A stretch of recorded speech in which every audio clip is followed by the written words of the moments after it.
tornado or whatever was going on around the country, but we're all here, and it was a great weekend. Welcome to tonight's installment of the Daniel Webster Debate Series. This series is named in honor of Daniel Webster, one of our nation's greatest orators, public servants, and constitutional advocates.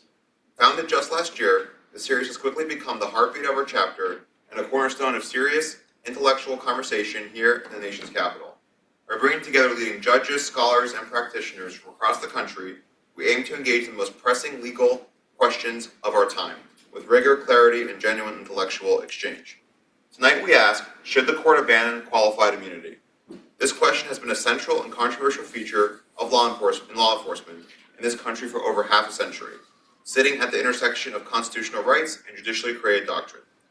Over the past decade, it has become increasingly contested in the wake of high-profile incidents and broader movements surrounding law enforcement accountability and reform, including recent controversies on a slightly separate issue involving federal immigration enforcement earlier this year. At the same time, many argue that qualified immunity remains necessary to protect officers from burdensome litigation and to ensure effective law enforcement. Whether it should remain the law is a subject of vigorous debate among scholars, judges, practitioners, and politicians alike. Tonight's discussion will give us an opportunity to explore that question in depth. So to examine this rich issue, it is my great honor to host two outstanding advocates for their respective positions and to welcome Judge Britt Grant as tonight's moderator. So without further ado, please join me in welcoming our Director of Debates, Louis Fong, who will formally introduce our three distinguished panelists. Thank you so much. Thank you everyone for coming and good evening. Judge Britt Grant is a United States Circuit Judge on the U.S. Court of Appeals for the 11th Circuit. Prior to her federal appointment, she served as a justice on the Supreme Court of Georgia, and before that, Georgia Solicitor General, where she represented the state in significant appellate litigation. She earned her undergraduate degree, summa cum laude, from Wake Forest University, and her JD with distinction from Stanford Law School. Dr. Jaicomo is a senior attorney at the Institute for Justice and a leader of its Project on Immunity and Accountability, where he focuses on challenging judicially created immunity doctrines and ensuring that constitutional rights remain enforceable against government officials. His work spans a wide range of issues, including qualified immunity, judicial immunity, Bivens claims, and the Federal Tort Claims Act, and he's litigated these questions in courts across the country. He earned his JD from the University of Chicago and his undergraduate degree in economics and political science from the University of Notre Dame. Jason C. Johnson is the president of the Law Enforcement Legal Defense Fund, a nonprofit organization dedicated to advocating for law enforcement and promoting public safety through legal and policy engagement.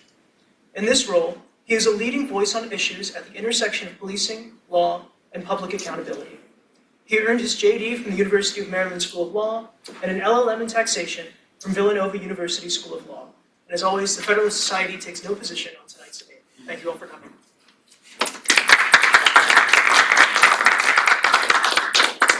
Thank you. Let's see. First of all, can everyone hear me?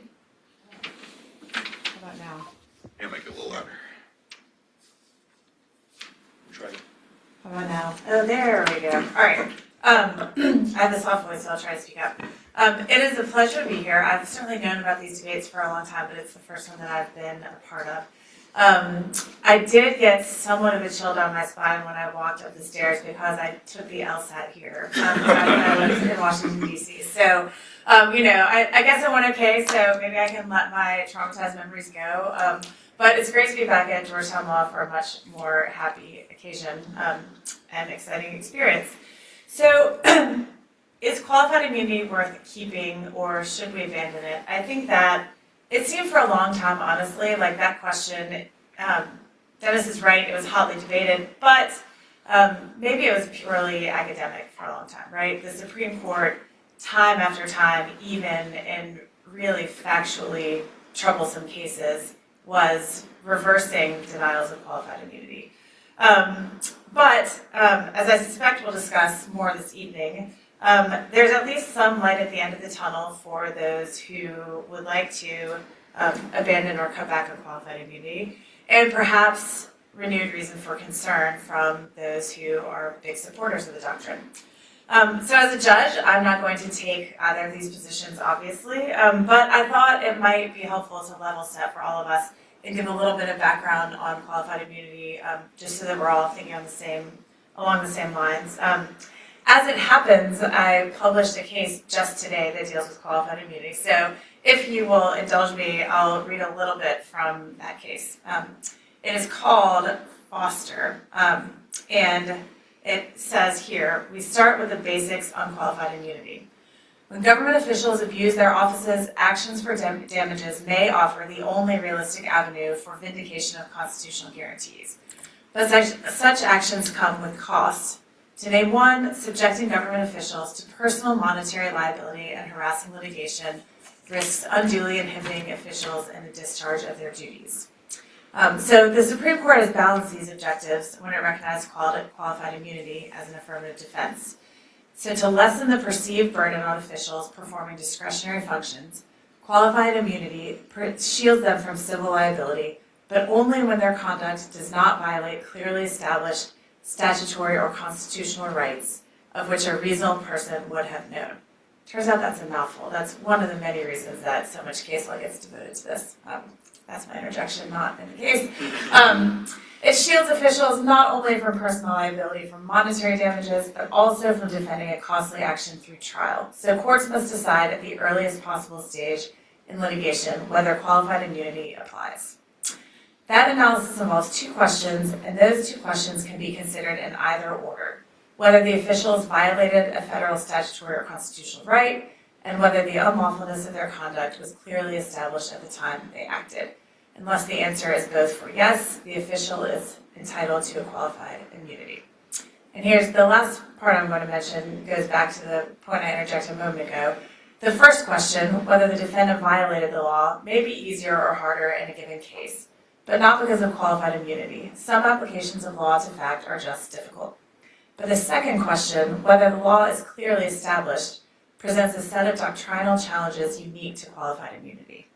So, as we see in lots of cases, there's a question of not only was it wrong, but was it known that it was wrong, and how far was it known, and would anyone have had notice, et cetera, et cetera. There are many complicated doctrines in terms explaining that. I expect we'll get into some of them. And I think that, to me, that's one of the important questions of qualified immunity is what is it really doing for officers or government officials, both in terms of protecting them from unwarranted litigation or in terms of shielding them from suits where they really did know that they shouldn't have taken the action that they took. So I'll look forward to hearing from both of these two gentlemen on those and other questions that they're interested in filling us in on. So, Patrick, you are up first. Thank you, Judge, and thank you all for coming out tonight and braving the traffic of the District of Columbia to be here, and thank everyone else for watching on YouTube. I'm very excited to talk to you about qualified immunity, which is one of my hobby horses and one of the things that I dislike most in the law. And I will answer the question right up front: should the court abandon qualified immunity? Yes, it absolutely should, because the doctrine itself is a failure both in terms of being a matter of law and a matter of policy. And so I think the best place to start in my explanation as to why that's the case is by describing first what qualified immunity is, second what qualified immunity isn't, and third the ways that it fails, especially as a matter of policy, because I think that's probably more interesting for the discussion today.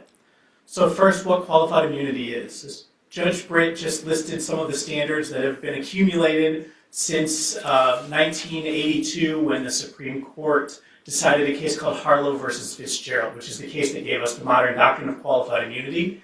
And interestingly, that case was won against aides in the Nixon White House for retaliating against an Air Force whistleblower. So it's not, as the sort of modern imagination has since taken it to be, a doctrine that is centered on police or decisions made by police. Rather, it is something that provides a general immunity from suit to all government officials. And the first reason why qualified immunity fails as a matter of law is because right from the very beginning, in Harlow itself, the creation of qualified immunity was itself judicial policymaking, or as my colleagues in the Federalist Society might call it, judicial activism.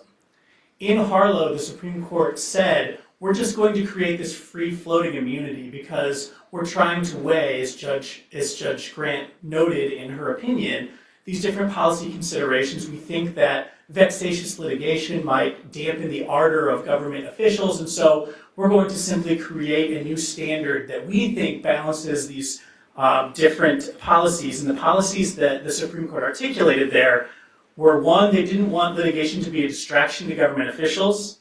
Two, they didn't want litigation to inhibit those officials from taking actions that they would otherwise think were necessary. And three, they didn't want to deter government officials from taking roles in the government because they would be fearful of being sued, having to go to trial, and then potentially being personally liable for violating people's constitutional rights. Harlow, as Judge Grant noted, provided us the two-part test. The first part's straightforward enough. It says you have to show that someone violated your constitutional rights. I think everyone agrees that that should be a foundational aspect of deciding whether to hold accountable government officials, so there's no problem with that. But where the mischief comes in is the second step, which is called the clearly established test. And also, Judge Grant went through this, but I want to pause on some aspects of this and give some examples. And so the clearly established test, which sounds anodyne enough, and is supposedly written to ensure that there's fair notice for government officials, doesn't actually map onto what most people would think of as fair notice. And so for a law to be clearly established, for you to be able to sue the government when it violates your rights, you need to be able to show that an earlier court case in your jurisdiction, so usually a Supreme Court case, a circuit court case, or a state high court case, has addressed a case involving materially similar facts and decided in such a way that it places the legal issue beyond debate, such that every reasonable official would understand their actions to be unlawful. And so how this actually works in practice tends to look a lot like judicial grace, because you're looking at earlier court cases and you're deciding, are these things similar enough, in which case qualified immunity can be defeated, or is there some way for us to distinguish this, in which case qualified immunity prevails? The lines around these are very blurry. The Supreme Court has sent a lot of mixed messages, although most of them have favored the government. And to give you a few examples of just how silly this doctrine can be in practice, one is a case from the Ninth Circuit called Jessup versus City of Fresno. And in that case, some men sued police in Fresno, California for stealing things while they were executing a search warrant. And the Ninth Circuit held that even though virtually every human society teaches that theft generally is morally wrong, there wasn't a Ninth Circuit or Supreme Court case that specifically said stealing while executing a search warrant violates the Fourth Amendment. And for that reason, the law was not clearly established. The officers got qualified immunity. So here you have an action that you know these officials knew was wrong, because everyone knows stealing is wrong, and stealing is an affirmative act. But nevertheless, qualified immunity shielded them. Another problem with qualified immunity is that it provides a bunch of additional procedural mechanisms by which the doctrine is amplified. And one of those is, of the two steps, courts can decide whether to address the first step at all, or they can short-circuit it by simply saying the law wasn't clearly established. And in Jessup, they did just that. They said, we are not going to clearly establish that, which means going forward, there still will be no clearly established law telling police they can't steal while executing a search warrant. Another example of this same sort of absurdity is a case from the 10th Circuit called Frazier versus Evans. Now there, police threatened to arrest and ordered a man to turn over video that they forced him to stop taking of them conducting another arrest where they were using force on someone. In that case, the police had all recently been trained by the Denver Police Department that they couldn't do that, and that in fact it violated the First Amendment. But the 10th Circuit said qualified immunity protected them anyway, despite the training, because clearly established law, the concept that's supposed to establish fair notice, did not include that training. It only included court cases. So even though these officers actually knew, constructively the 10th Circuit said they didn't know, and therefore qualified immunity protected them. Now let me tell you what qualified immunity is not. First, and most importantly for our discussion today, qualified immunity is not a police-specific doctrine. As I said, it was created in a case involving First Amendment claims against Nixon White House aides. Of course it does apply to police because it applies to every government official who can violate the Constitution. But that includes police, it includes mayors, bureaucrats, school officials, jailers, tax authorities, governors, anyone who can violate the Constitution has as a first step of defense the ability to claim this doctrine that then causes people to go through this incredibly difficult and time-consuming process of fighting over strange technicalities about what it means to have clearly established law. The Institute for Justice, where I work, did a study called Unaccountable that used machine learning to look at thousands of circuit court appeals involving qualified immunity. Only 23% of those cases involved police using excessive force claims. 20% involved neither police nor prison officials. And to give an example of this is a case that the Institute for Justice litigated called CSI versus Large. And in that case, a county road engineer who was retaliating against a private company he didn't like changed the speed limits and then personally pulled over the company's trucks and held them on the side of the road for hours. That's a power that county road engineers don't have because they're not police. And unsurprisingly, there wasn't a case in the Eighth Circuit saying county road engineers can't pull people over. And as a result of that, the Eighth Circuit, in a 2-to-1 decision, granted qualified immunity to the county road engineer. Qualified immunity is also not a defense of good faith. We know this beyond any doubt because when the court announced the clearly established test in Harlow, it specifically overruled its decision in Pearson versus Ray, where it had previously had a good faith defense. And it said, adjudicating good faith is just too difficult and too messy, and it subjects government officials to trial. We don't like that, so we're going to get rid of it. And to give you an example of why this is bad, look at the case from the Sixth Circuit called Novak versus City of Parma. There, a man named Anthony Novak, who was my client, made a parody Facebook page making fun of his local police department in ways that were obvious. The Facebook posts themselves were silly and absurd. The police knew that this was a parody, and nevertheless, they spent months working up the case, doing behind-the-scenes subpoenas, showed up to his apartment, raided it, arrested him. He was prosecuted for a wiretapping violation in Ohio, or a hacking violation in Ohio, for which he was ultimately acquitted. When he sued after all that was done, the Sixth Circuit ultimately granted qualified immunity to the police because there wasn't an earlier case involving exactly the type of parody that he had engaged in. Qualified immunity is also not something that's necessary to provide breathing room or split-second decision-making for police. Police do need those things, but those things are already provided in the Fourth Amendment itself, which only prohibits unreasonable actions. And so there are cases like Graham versus Connor and Tennessee versus Garner where the Supreme Court has already said, we're not going to look at Fourth Amendment violations with 20/20 hindsight. We're going to look at it on an objective basis from the perspective of the officer at hand. And in fact, qualified immunity often muddies this analysis. And so to give you an example of that, another Institute for Justice case, Jefferson versus Lewis, involved police who raided the wrong house. Now, they had the right house number, they just didn't bother to check the number that was right next to the door under the light. And worse than that, they had already lined up at another wrong house. And at that point, they simply chose left when they should have chosen right, and nobody bothered to check the address before they broke all the windows, threw in stun grenades, and traumatized an entire innocent family. And in that case, interestingly, the Fifth Circuit ended up having to hold that what the officer did was reasonably unreasonable because the officer in his appeal only appealed the clearly established analysis. So he conceded that he had violated the Fourth Amendment, meaning that he had acted unreasonably. But because in the Fifth Circuit they couldn't find another wrong house raid case exactly like this one, they granted the officers qualified immunity. Finally, on the matters of policy that the Supreme Court has adjusted, even if you assume that the courts are able to do this sort of policy instead of leaving it to the legislature, all of the reasons that the court has identified have failed as an empirical matter. This is shown in the IJ study Unaccountable that I have a bunch of copies of here if anybody wants one. And it's also shown in the empirical work with Joanna Schwartz from UCLA. So the first thing is this idea that qualified immunity is throwing out insubstantial suits. Well, first of all, there are already other mechanisms for that. There are things like sanctions, there's the process of the motion to dismiss. And actually, qualified immunity makes appeals last almost a quarter longer than they otherwise would. You have all these fights over these technical applications of the doctrine. They don't help anyone. They just allow lawyers to spend more time in court. And given that qualified immunity is supposed to be a defense from suit itself and not just liability, meaning the case should be cut off early, one of the greatest failings of qualified immunity is that in our study, 70% of qualified immunity appeals were taken at the motion for summary judgment phase, meaning discovery had already taken place. So one of the main evils the Supreme Court was trying to prevent, it's not even preventing through qualified immunity. On the issue of inhibiting the actions of government officials, which we don't want to do, Joanna Schwartz's work, Qualified Immunity's Boldest Lie, also shows that individual government officials aren't trained about clearly established law. No one is. Lawyers and judges fight over this after the fact.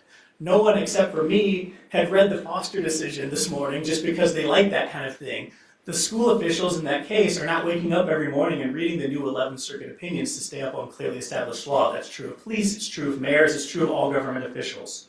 Finally, on the matter of deterrence, one of the things the Supreme Court was most concerned about when it initially created qualified immunity was bankrupting individual officials and that being a deterrence from people taking office. That's a legitimate concern, whether or not you think the Supreme Court is the one who should be weighing it. But again, empirical studies show, because of things like collective bargaining and because of things like indemnity, that even if you can jump through all the hurdles in qualified immunity litigation and get to a judgment where money damages are ordered against the individual government official, 99.98% of those damages are paid by the government itself, and in 95% of cases, no individual defendant actually pays anything for either their defense or for the damages themselves. And so fundamentally, the reason the court should get rid of qualified immunity is that to have qualified immunity means that your constitutional rights can be violated, and in many cases, there's nothing you can do to seek accountability. Thank you very much. Joshua. Jason. That's okay. This- Sorry, I apologize. Does this work? Do you know if this works? I think we can hear you. Okay. I guess I'll talk. Okay, all the other mics work, but mine. I think I was set up. But thank you all for who came out tonight, and thank you to Georgetown Federalist Society, and thank you, Judge Grant and Patrick. It's an interesting and informative conversation to have. I was speaking earlier about this debate and the fact that qualified immunity in 2020, for some reason, was a big hot topic. And I participated in a couple of different debates and discussions about qualified immunity, but since then, nothing until 2026. So I'm pleased to be here. So I'm the guy that is here to say I favor qualified immunity, and I don't think the court should kill it. If the question presented for tonight's debate was, do you think that Congress should codify qualified immunity and improve it for everyone, my answer would be yes. So that's basically where I come down. During my opening statement, I intend to address 5 issues, just to kind of state my position. That is that qualified immunity in concept is actually good policy. And I'll discuss that. That qualified immunity is rooted in the common law. It used to be known as good faith immunity or some other various terms at common law, and that is really what the initial case, Pearson versus Ray, acknowledged. And it's been acknowledged by the court over the years. If you read pretty much any of these qualified immunity opinions, and many of them, you will see a discussion about where qualified immunity is rooted. My third point is very few, as a matter of percentage, very few cases brought under 1983 are dismissed based on qualified immunity. Very few cases brought under 1983 are dismissed based on qualified immunity, and I'll give you the date on that. The fourth point is that government actors actually can be held accountable. If the idea is that the existence of qualified immunity prevents or blocks the deterrence of receiving, being sued personally, I don't think that's true. There are really, that's not the best way to deter the misconduct in many different ways. There are better ways, and I'll count those off. And then, of course, my final point, which is, I think my main point, is that qualified immunity should exist. It should be in statute. It should be passed by Congress. It should be improved. And many of the infirmities that Patrick pointed out could be corrected. I think can be corrected. And I think they're the institution most competent to do that, not courts. The courts have largely failed and pointed in different directions over the years, even within the Supreme Court, as I'm sure we'll discuss. So why do I think qualified immunity is good policy? Well, it's the same reason that other advocates of qualified immunity think it's good policy. When you have, and it doesn't just apply to law enforcement, that's my main, obviously my role professionally is to advocate for law enforcement officers. But this is not, as Patrick pointed out, qualified immunity is not just a law enforcement officer thing. All, any executive branch employee doing pretty much anything that they could violate someone's constitutional rights for is potentially able to seek qualified immunity. But when I think of it, I think about the 22-year-old young person who is a police officer, who attended about 6 months of training, learned about the law, learned about a few of the really important cases in constitutional law regarding policing. And they're 22, and they're out there making very important decisions very quickly with limited information. And not all of those are Fourth Amendment use of force decisions. As Patrick correctly pointed out, there are other mechanisms to deal with those cases for defendants. But there are other things. There are First Amendment claims, there are Fifth Amendment claims, Sixth Amendment claims, and others that where you don't have the same mechanisms you have in a Fourth Amendment use of force case. That's who I'm thinking about. Someone who is doing the best they can, who is operating in good faith, who is trying and is trying to serve the community. Those are the people I think about with qualified immunity, who not only, if they are eligible for qualified immunity, should they not be subject to personal damages, they actually shouldn't be subject to a lawsuit. So that's what qualified immunity is about. When it's working the way it's supposed to work, it is a defense to being sued. You don't have to go through discovery. You don't have to have a trial. You don't have to do any of that. You're immune from suit if you qualify. It's about fair notice. It's about making sure that the people who are our government executive branch, public servants, have fair notice that their conduct is unlawful, could get them sued, could get them subject to paying personal damages. That is what this is all about to me. Qualified immunity is rooted in the common law. This is one of the big areas that I think people who are advocates on both sides debate a lot about if really is this something that came from the common law. The court obviously came up with it in the somewhat modern era, this concept of qualified immunity. It has really changed pretty radically over the years, over the past 5 or 6 decades, as we will talk about tonight. Patrick did mention the fact that there are other immunities that come from the common law, and that for 1983 defendants who are judges, who are prosecutors, who are legislators, state and local legislators, they get absolute immunity. So all of the sort of debate about whether the law is clearly established or not, or even if the individual actor acted with malice, those officials are subject to absolute immunity, and that does come from the common law. That was, and that's well established. The debate for whatever reason, and I'm not a historian, so I don't really know the reason, but there is just a lot of debate about this concept of good faith immunity, which ultimately became qualified immunity. And that's, that usually is the first thing that is attacked, is that it just doesn't even have roots in the common law. The courts invented it out of whole cloth, and it just has no basis in the common law. And I think, based on the research I've done, certainly I'll say this: the Supreme Court, in well over 30 cases that they've discussed qualified immunity, has in many of those cases resolved this question that yes, it is rooted in the common law. So I think we're past that issue. Very few cases are dismissed based on qualified immunity. And the reason I know that is Professor Joanna Schwartz of UCLA Law School, who is a foremost expert in qualified immunity, far more expert than I can say that. She's done considerable research, and by the way, she doesn't like qualified immunity. But on this point, and I think this is an important point to keep in mind, in the context of the conversation we're having, especially if we're thinking about qualified immunity as relating to law enforcement officers, there's this feeling, and you can read it in articles, law review articles you read about qualified immunity, that essentially, qualified immunity protects the cops no matter what they do. It's an absolute shield to liability. It's not. In fact, Professor Schwartz found, she looked at about just under 1,200 total 1983 cases in 5 different district courts. She determined that 979 of them could raise qualified immunity, but only 38 were dismissed based on qualified immunity. That's about 3.9%. So 3.9% of the cases that could raise qualified immunity, only 3.9% actually were granted qualified immunity.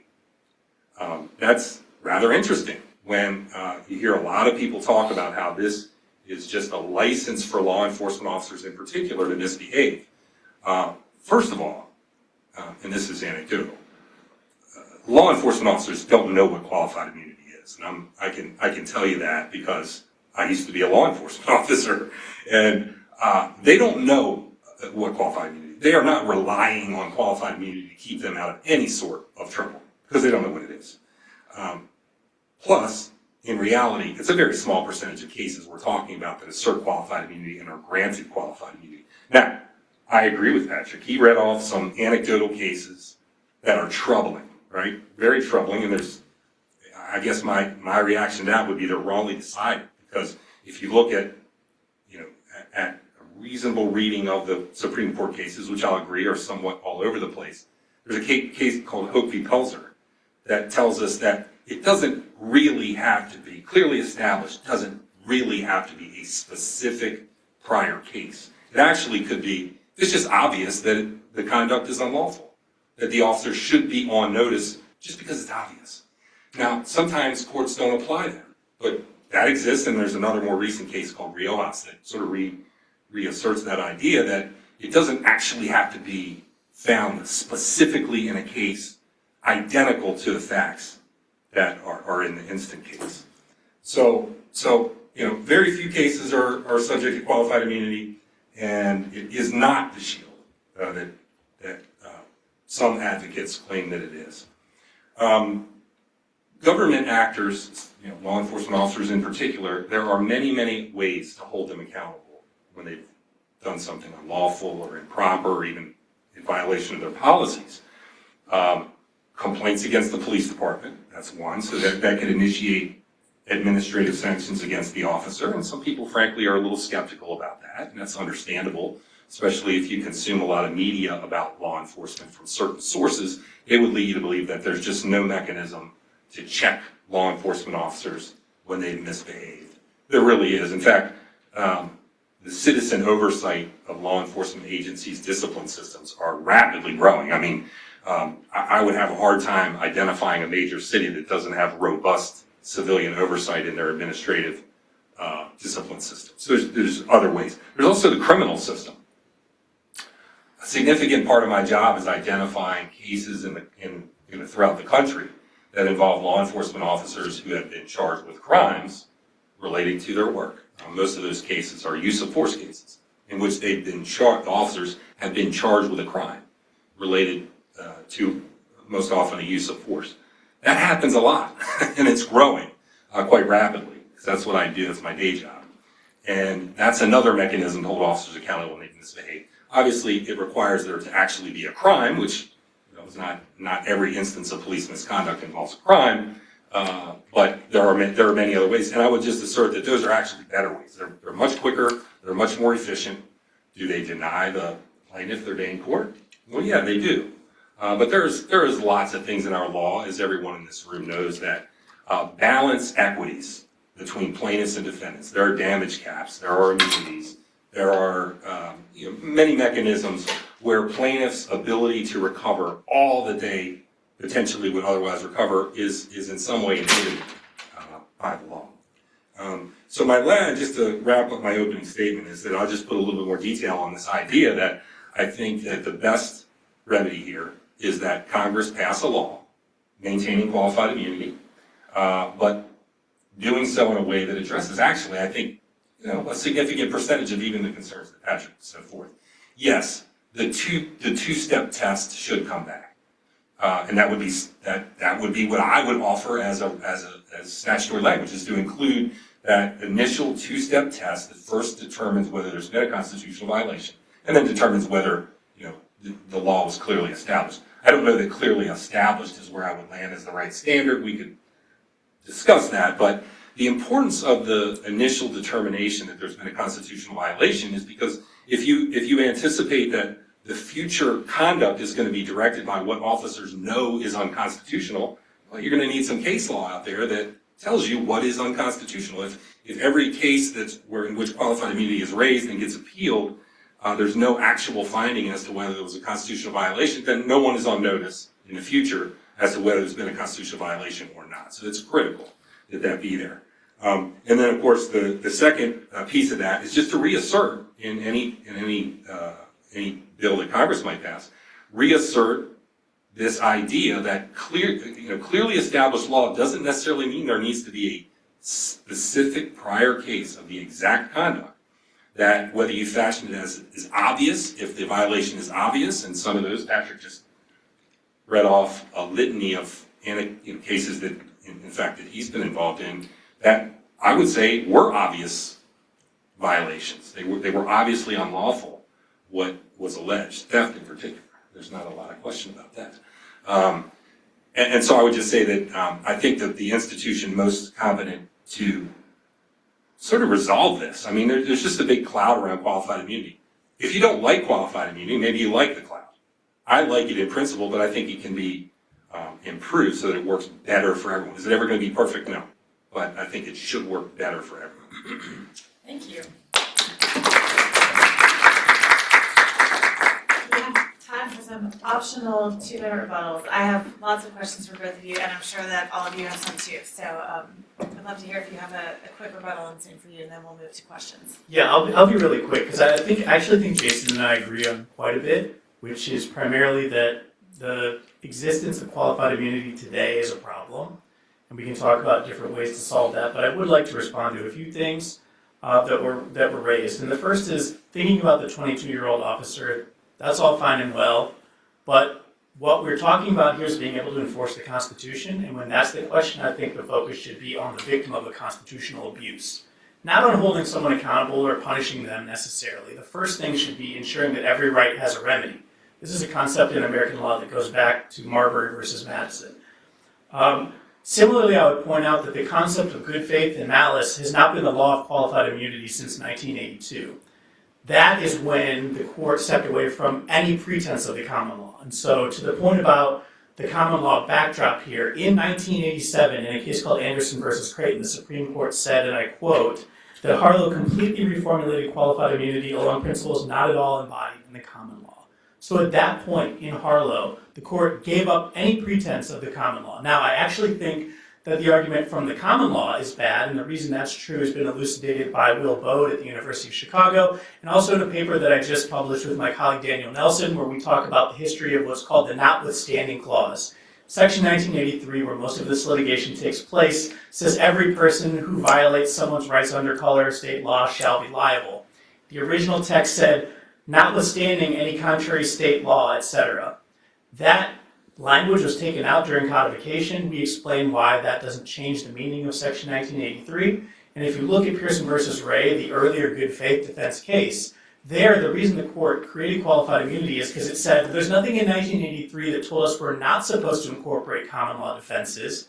And now we're here saying to the court back in 1967, actually there was. And that's the notwithstanding clause. On the question of accountability, I certainly am skeptical that any sort of citizen oversight board is sufficient. And that's because, again, I'm looking from the perspective of the victim. And so I don't have as my primary concern punishing officers or getting them fired. I want to make sure that the victims of constitutional abuse can be made whole. On the criminal side, I think you have the inherent conflict of interest that prosecutors often need police to do their work. But even so, I agree with Jason that the criminal process is more efficient than the process of civil law because of qualified immunity, which is a reason I think that we should get rid of it.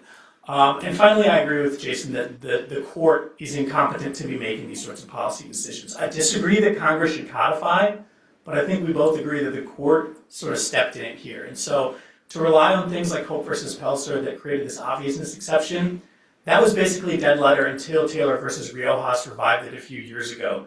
Very few courts use the obviousness exception to decide qualified immunity cases, and that's because of the more than 40 decisions the Supreme Court has issued since 1982 involving the clearly established test. Only 3 times has it ever sided with the plaintiff. And what the circuit court judges have reasonably taken that to mean is you should err on the side of granting qualified immunity, because if you don't, your likelihood of being reversed by the Supreme Court is much higher. For these reasons, qualified immunity should be abandoned. Everyone's constitutional rights should be given a day in court. Thank you very much. Any quick thoughts or want to go to questions? Briefly, so I think that Patrick and I probably agree on a lot of things. 90%. We also agree on the best haircut to have. So, but as a qualified immunity, I think we agree on a lot of things. I think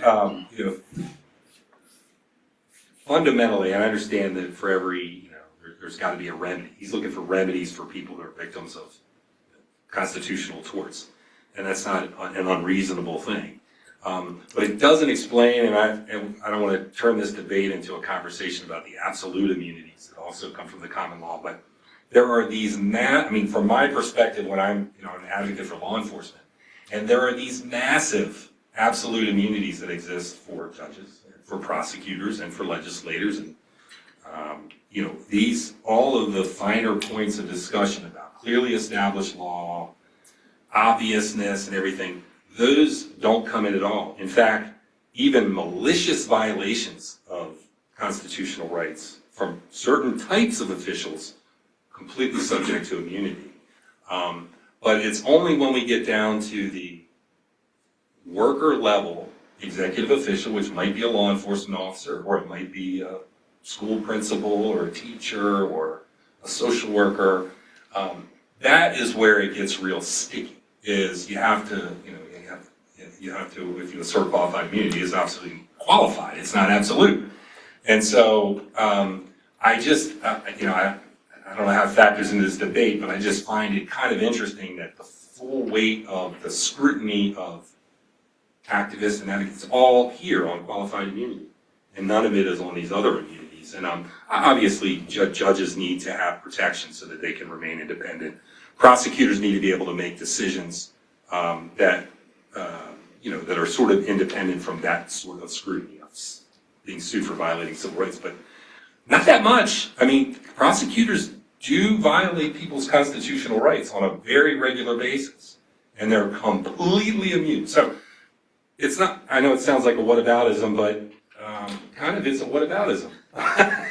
Don't listen, Judge, but I agree we should get rid of absolute immunity for judges and prosecutors. I think the notwithstanding clause addresses that. We're gonna have to wrap up now. And I have in fact sued judges and prosecutors to address these issues. On that note, no, I'm teasing.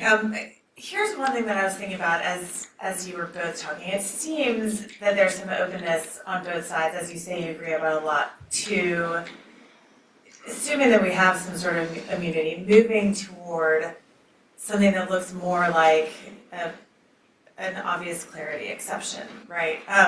Rather than looking for a case-by-case kind of standard. And do you think that risks substituting an understanding on the part of officials about what the Constitution requires?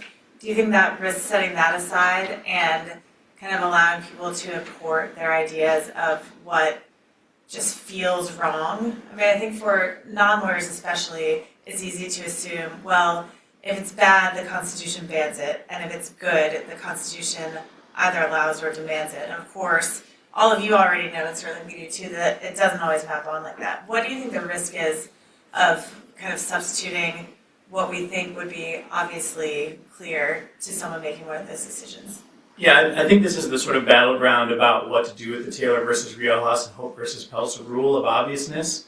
I will, next time I have one of these cases, ask Jason if he will submit an amicus brief to argue about obviousness, because I would love that. We'll talk about that later. But I think that, some courts have already identified this as a problem, saying, well, we don't really know how this is a workable test. There are, articulations of that from the language of Taylor and Hope, but I think the big takeaway from the court so far has been we're very reluctant to apply it for that reason. So right now, the problem of the obviousness test, in my opinion, is that it's being underutilized. But on the question of it being overutilized, yes, I think a lot of people don't understand the enormous distinction between bad and unconstitutional. There are lots of things that people can do that are bad that are not unconstitutional. But those things are not a problem to be solved by adjusting qualified immunities, clearly established tests, because those things can be addressed in the first step. And I think that the more judges and courts reach to the merits and don't opt to skip them for the clearly established test and decide to use the merits as a reason to dismiss a case, the better it'll be for the development of the law and for people's understanding, government officials' understanding of how to comport with the law. Because what happens with cases like Jessup and Frazier versus Evans is that there's this giant technical process, the court waves its arms around, says clearly established test kills their claim, and then nobody really knows what to do going forward. They just know something bad happened and the court said it was okay, but there's no guidance about what can happen next. And I think adding that guidance is very important. And that's kind of one of the roles that our courts have in the system where the law develops piecemeal over time, case by case. Yeah, the line drawing is hard. I mean, you see that throughout the law. That's the hard part is the line drawing. You have the standards, and then you have to figure out, okay, how are we going to apply the standard? You know, in the case of qualified immunity, I think we can probably all agree that the standard that was established way back when was probably the wrong standard.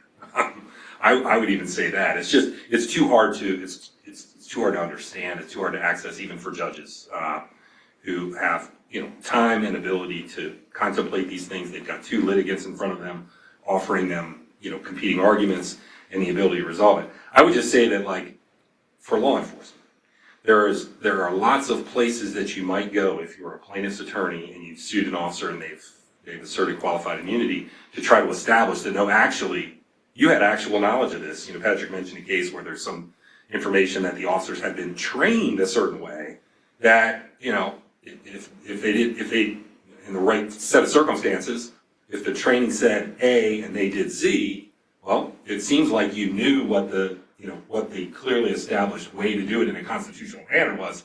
Not a case, there's no case, but if you were trained to do it this way and you did it that way, and as a result of doing it that way, you violated someone's constitutional rights, then, you know, potentially qualified immunity, in my view, what I would put forward as a proper resolution is that type of evidence would be sufficient to overcome qualified immunity. So it's actual notice, or it's maybe even should have known, like, okay, the department trained us this and I didn't pass the test, or I didn't walk away with the actual knowledge, but I certainly the training was available to me and I just didn't follow it. I'm okay with that. I just, you know, I'm not looking to, this is my view only, I'm not looking to protect misbehaving officers, particularly those that misbehave with malice, who know or should have known what they were doing was unlawful, either because it was just obvious as a human being, like theft, or, you know, law enforcement officers, you should know better, you've been trained and, you know, identify the training. So I think there's a number of ways to do this where, you know, you just don't have to rely on specific case or even just some general notion of obviousness, that you can actually demonstrate knowledge in other ways, especially with law enforcement. Your last point about malice actually leads into the last question I was going to ask, so please be tuning up your questions. It seems to me that in several of the cases where actually qualified immunity is denied, we have really not only factually egregious circumstances like Taylor, right, where the gentleman's cell was covered in feces and, you know, pages of, it was a just horrific situation, but it seems that the court opinions often emphasize that the officers or officials knew that what they were doing was wrong, right? They don't say it in those terms, but you'll hear, you know, the officers were taunting in the Taylor case. Do either of you think that that's a sign that maybe wittingly or unwittingly this good faith defense is lurking from the common law, is lurking in the background of some of these decisions?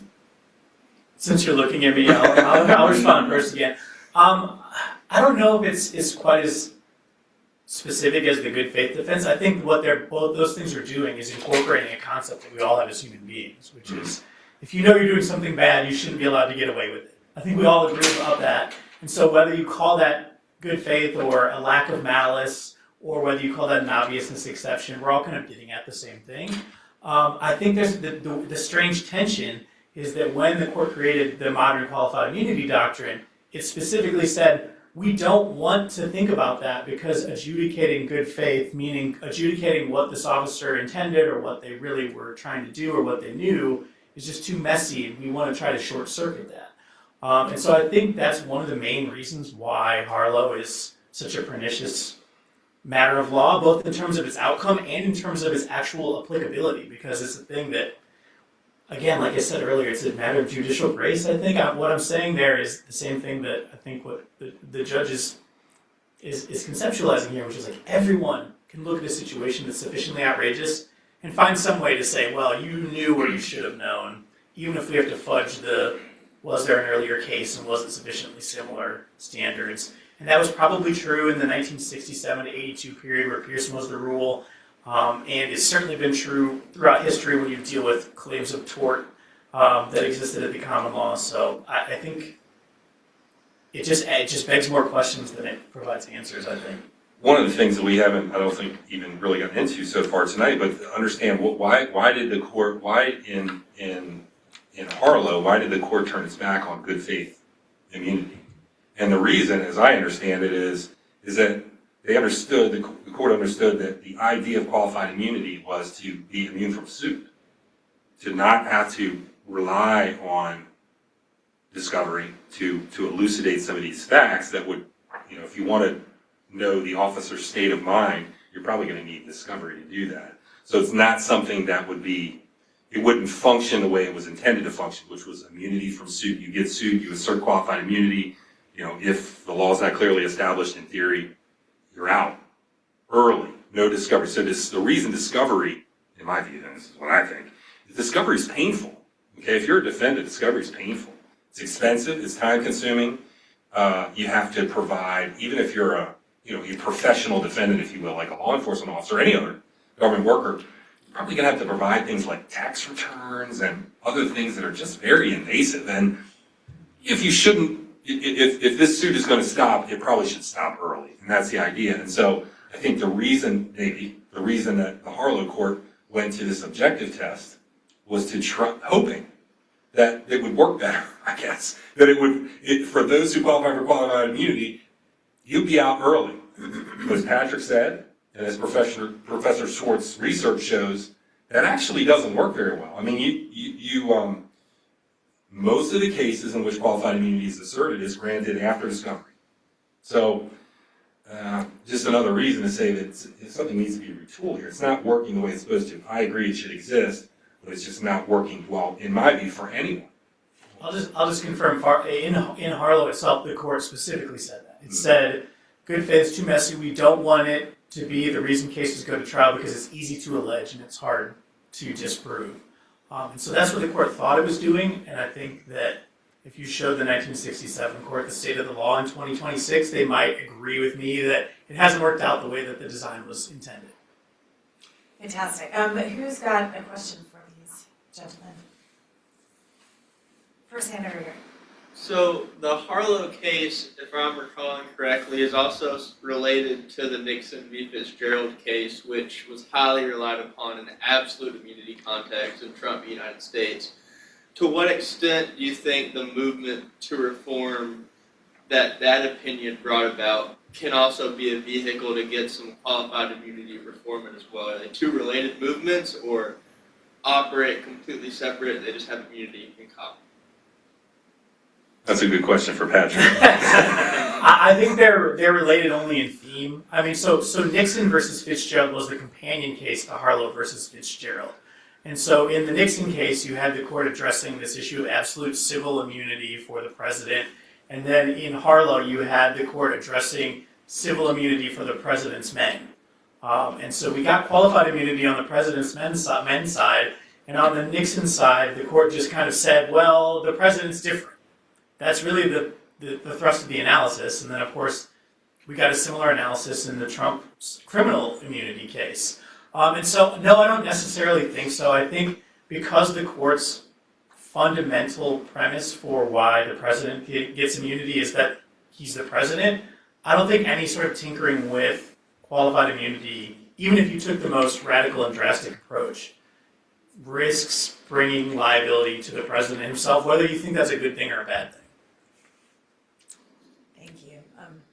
Yeah, next. Yeah, on the good faith point, I'm wondering if the court's recent doctrine, like on the exclusionary rule, where they make a bunch of exceptions for like good faith and deterrence and X, Y, and Z, do you think that could be a better test? This is for both of you. That a better test, on a policy level at least, for when a plaintiff can recover for constitutional violation. You're asking if the fact that there's a good faith exception to the exclusionary rule would support that being the standard going forward? Is that for qualified immunity? Is the approach to the exclusionary rule maybe a way to approach qualified immunity? Right, because it seems like they've incorporated good faith doctrine that they didn't in the original qualified immunity cases. So could that change? I mean, I think I don't think good faith is a perfect standard to follow for qualified immunity, but it's probably better than the one we have right now. To be frank, it might be easier to administer. The problem is, again, it is going to require discovery, I think, in most cases. Fact is that even the objective standard is requiring discovery in most cases. So, I don't really know the answer. I was hoping that you were asking the question because you wanted to say, well, if you're saying that qualified immunity is more or less invented by the Supreme Court, isn't the exclusionary rule invented by the Supreme Court? The answer is yes. Yeah, I have thoughts about that. I agree with Jason in that I'm not sure how that would change things a lot, but it does show how topsy-turvy things have gotten, because if you look at all the exclusionary rule cases, almost every time the court applies it, even when the court was less weighted to the right, it was saying things like, well, we understand that the primary mechanism for enforcing the Constitution should be suits for damages, and then meanwhile, in all those cases, it was saying you can't do this because of this doctrine. And so, you could address a lot of the exclusionary rule problems that the court has identified with its creation of that as a policy matter by getting rid of the court's other creation as a policy matter of qualified immunity. And then you could say, whether you like it as a policy outcome or not, you could at least be consistent and say, look, we're not going to exclude this evidence because there's no mechanism to do that set forth in the Constitution or the law, but you can still sue this officer for violating your constitutional rights even though he found heroin in your backpack. I don't think that's a very sympathetic case, and you're probably not likely to get a lot in the way of damages, and you still have the problem of discovery and trials and all that. But I do think, if we look at these other mechanisms that the court finds ways to also thwart, when it's doing that in the exclusionary rule or when people are trying to seek injunctive relief, it often will nod its head at the availability of damages, even though the damages, when the case comes to the court, are also usually in peril. Yes. Can I just ask, this is only a 50-year-old doctrine, and so, why do you think Congress has not codified this rule over the last 50 years? And if it were to codify the rule, how would you like to see it played out? And this kind of goes to Well, let me be clear. I don't think Congress is ever going to codify qualified immunity. It's what I think should happen. I don't think it ever will. Can I interject? Do you think Congress would act if the Supreme Court eliminated the doctrine?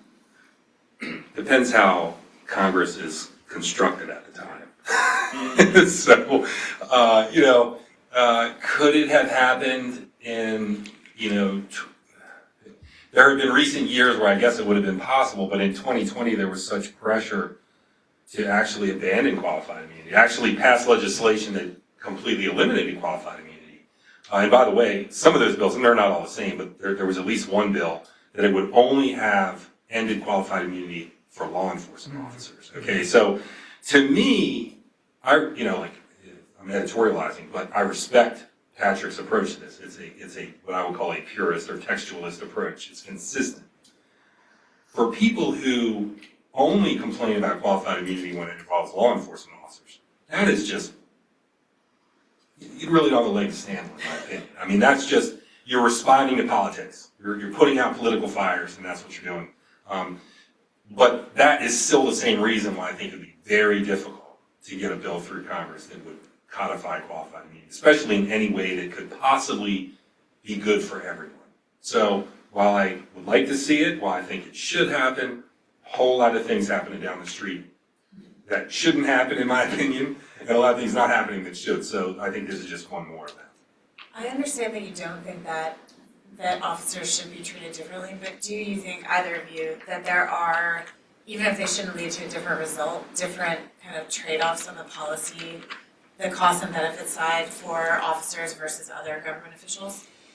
Yeah, I've thought about that. And, and it's funny because not necessarily law enforcement versus non-law enforcement, but I actually think that the closer you are, the more the specific act that's in question, if that act was made in circumstances that demanded action under time pressure, then that should count for something, for qualified immunity.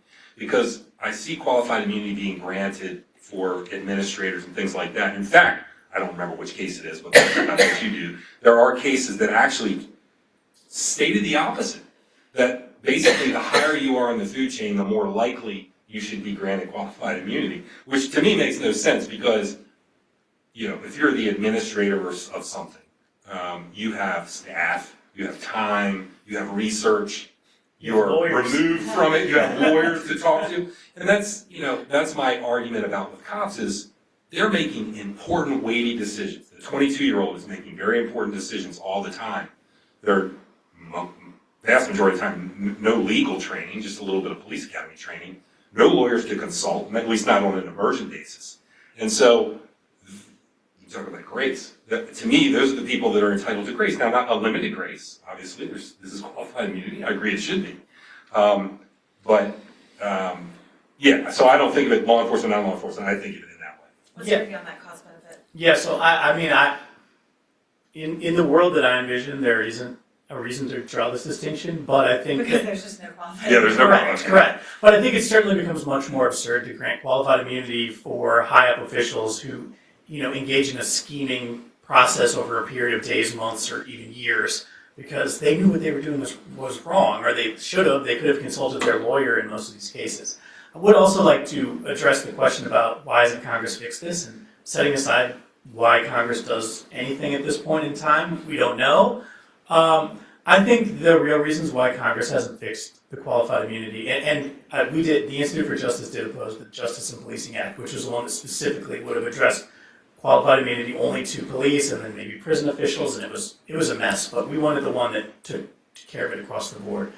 The reason Congress hasn't addressed this, I think, is because the court already did. And so Congress is risking taking a political hit by passing legislation when it can just rely on the existence of qualified immunity in the first place. Now, at the same time, the court will point to the fact that Congress could do something as a justification for why it's not going to change the law. And the thing that I think we really should not lose sight of here is that Section 1983, the main civil rights mechanism that exists in the United States, to which qualified immunity carves out a giant hole, it was passed in the wake of the Civil War. And in fact, it was only passed because after the Civil War, Congress was able to amend the Constitution and add the Reconstruction Amendments, which then allowed it through Section 5 of the 14th Amendment to pass what is now Section 1983. And so for courts to glibly say, well, Congress could fix this problem, sure, Congress did fix this problem to begin with, but it cost 500,000 American lives in the Civil War. And I think that that's a cost that's too high to simply say, well, let's just wait until Congress is ready to act again. And all this comes back to these concepts in the law of us needing, Americans, anyone, needing to feel a sense of justice. Because the sense of justice, which is why we have juries in our criminal cases, and it's why we allow causes of action against government officials, is the thing that keeps us settling our disputes in courts instead of on the street. And I think that is one of the main reasons why we should all be focused on solving this problem. We want there to be effective policing. We want people to want to be police. And one of the ways we can adjust that is by helping restore the trust between the citizenry and the police and every other government official by providing a cause of action to adjudicate constitutional violations in a consistent and systematic way when those rights are being violated. All right. Since we started late, I'll have one more question, and we'll close off with this. So you're the lucky caller. Oh, sure. Oh gosh.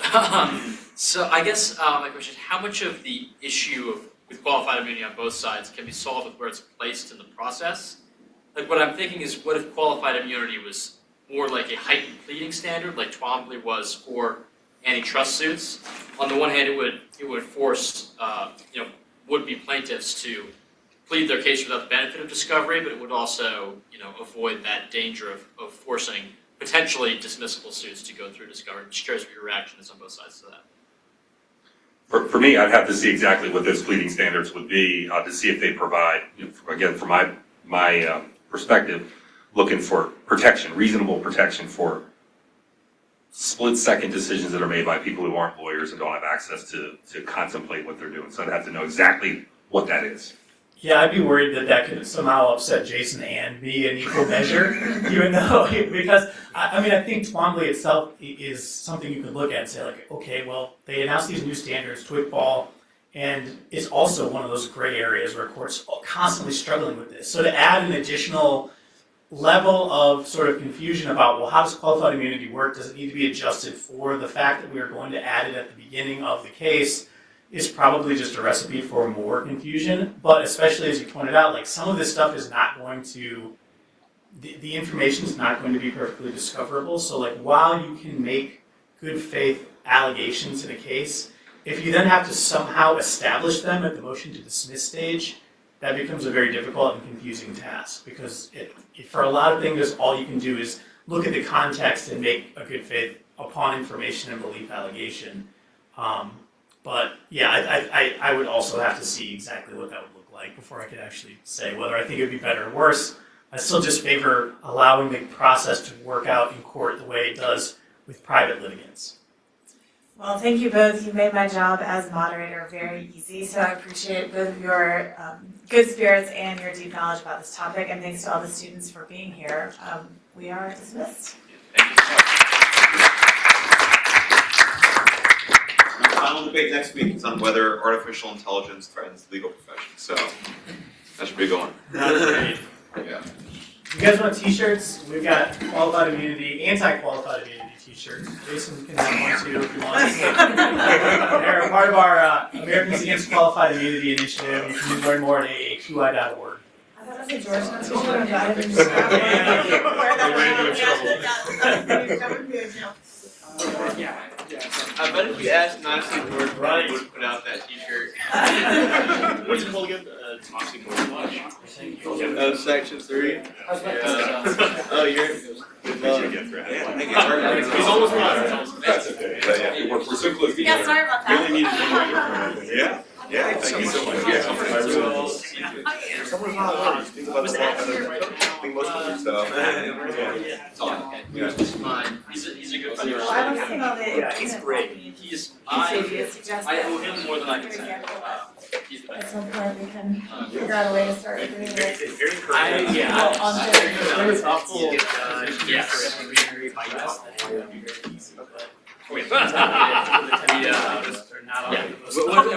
Yes. Many times. That's a lot of our speakers. We agree at 95%, but there's a little bit that we can. That's a selection bias in favor of you're picking intelligent, like reasonable people. Yeah. I can't try it. Hey, one. So, what more do you want from the team? Really excited for this conference. I am. I popped by the reception for a bit. How was it? Yeah, maybe I'll get a situation where that open up. Yeah, let's think of something else. I don't need any more big situations. Yeah. Just get away from the hot mic. Great to meet you. Argentine. Oh, yeah. Yeah. Thank you. It's really is. I was happy it was on the list of. I bet it was only an hour. I could. When I saw we only had 10 minutes for the statement, I was like, oh, God. Are we off? Anything. No, you are depriving her of Chick-fil-A. Don't let her be modest. Do you, if you're gonna take it, I won't take it, because I would rather. No, I'm definitely More not. in the direction of obvious clarity. I don't think I can take a whole track. Our Okay, body what? we had last, Ooh, okay. about a. I was talking so much. Yeah, And You have to have one happy hour. But- I know. So our one happy hour for also neighbors. It's the final. And I like, she basically lives like. I would have liked to keep it. I did try that. But you know. You put it in. And then the team had to go. Wait, where the first from was, I was on the defense side. And our defense side was up Friday night. Just by the way it happened. That's one thing we do. And. 7.5. You do kitchen sales, everything you don't need. And then we're upset. Nothing else to do. But they're having it in Then there. I lucked the draw. The defense side was up for the final round. Coming off the bench cold after having Yeah. which is so hard. Yeah. Because you whether you get the confidence. Well, Andy Oldham, We knew very hard on this final round because we knew that when on second position, the team that went against us, our defense was already going against them. Okay, So we knew that we were going to go. We had My first and only one. it doesn't break down along these teams. undefeated. I am on a fight, yep. And no one can ever take that away. Critics of qualified immunity. Yeah, it's like, So so how long is your thing? How long is your current show? It's like sort of. You can just say like this. They have a chip for the first ingredient, it's chicken. Yeah, that's really good. I got here. Was not looking around. No, it's Like an around. There's a lot of explanations. I see. Oh, yeah, yeah. Things like that. I mean, Thanks for coming out on you and the Jones Day Fest Talk. Yes. Okay. And Well, it's really nice, it's really nice to see you, thanks for having me, it is great to be here. you know all the issues. amazing. No, not even just that, but just. It's a good time of the semester. That's so it's Have your way, so that you're not stressed out. Forward up, forward up. Yeah, March is a pretty ideal time. It's been 4 hours straight. A pleasure to be Pretty constant debates. Adding to Yeah, I'm Wow, Yeah. what was the I'm topic? planning a Miami trip. So you guys Long have story. that, What is election day? you're nuts. Okay. And so they're always like, About come on, election day. Miami. So it's just like, Yeah. Yes, basically mail it.